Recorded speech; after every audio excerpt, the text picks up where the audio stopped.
தேவி நீயும் இல்லாமல் ஆவி இங்கு வாழாது.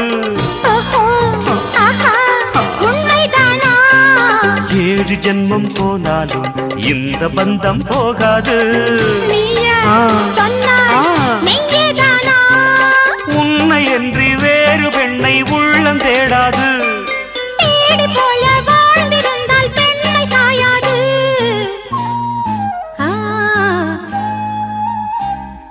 பூவே உன்னை நேசித்தேன், பூக்கள் கொண்டு பூசித்தேன். உண்மை சொல்ல யோசித்தாய், கோழை போல யாசித்தாய்.